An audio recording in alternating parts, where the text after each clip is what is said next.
جو ریسنٹ ہوا means recent follow up ہے یہ اس کا، جیسے 2008 میں ہوا، 2010 میں ہو گیا، تو یہ سڈن آؤٹ برسٹ نہیں ہے، یہ تو ہونا ہی تھا. ہمارے لیے برہان وانی ایک ایسا سویلین تھا پہلے وہ، جس نے کہ آزادی کی راہ میں تھوڑا آگے بڑھ کے اپنی آواز اٹھائی، لوگوں کی آزادی کے لیے لڑا، اور کم سے کم اپنے لیے آزاد ہو گیا وہ.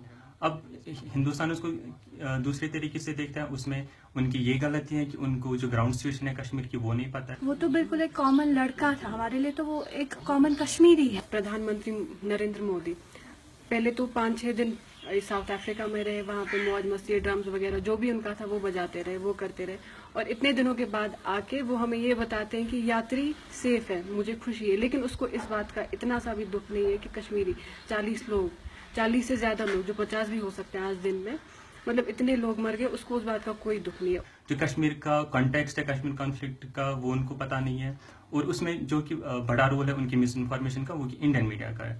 ہندوستان ہمیں جبری طور سے ہمیں دبانے کی کوشش کر رہا ہے، اور یہ جنگ رائٹ فرام 1947 چل رہی ہے. We tried to answer the questions of New Delhi, we tried to answer the bullets of New Delhi by peaceful protests. اس کے بعد ہم نے اپنے ہاتھوں میں پتھر اٹھائے. اس وقت کا یوتھ یہی کہتا ہے کہ بھائی ہم آزادی صرف بندوق کی نوک پہ ہی لے سکتے ہیں، کیونکہ ہندوستان نے ہمیں they have dragged us, the political system of India have dragged Kashmir from 1947 to the AK-47. یہاں کے مطلب پولیٹیشینز انڈیا کے بتا رہے ہیں کہ کشمیر کی جو سچویشن وہ پاکستان کی وجہ سے ہے. پاکستان مطلب اگر پاکستان کے پولیٹیشینز کوئی سمپتی دکھا رہے ہیں تو ان کو لگتا ہے وہ ہمیں انسٹیگیٹ کریں، وہ ہمیں پرووک کریں، وہ ہمیں اکسا رہے ہیں، لیکن وہ اکسا نہیں رہے ہیں. وہ بس یہ بتا رہے ہیں کہ ہمیں دکھ ہے، تمہارے اتنے لوگ اتنے دنوں میں مر گئے. آپ مجھ سے پوچھ رہے ہیں کہ اگر آپ کو انڈین گورنمنٹ نوکریاں دے دیتا ہے تو آپ انٹیگریٹ ہو جائیں گے مین اسٹریم سے.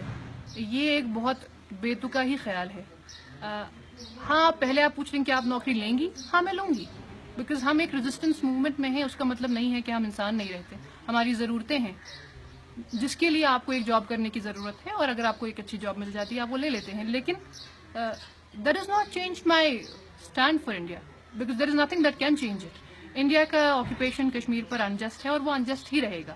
پچھلے 20 سالوں میں 70,000 لوگ مرے ہیں. ہم ان کو ایک نوکری کے بدلے خرید نہیں سکتے، ان کو بیچ نہیں سکتے ایک نوکری کے لیے.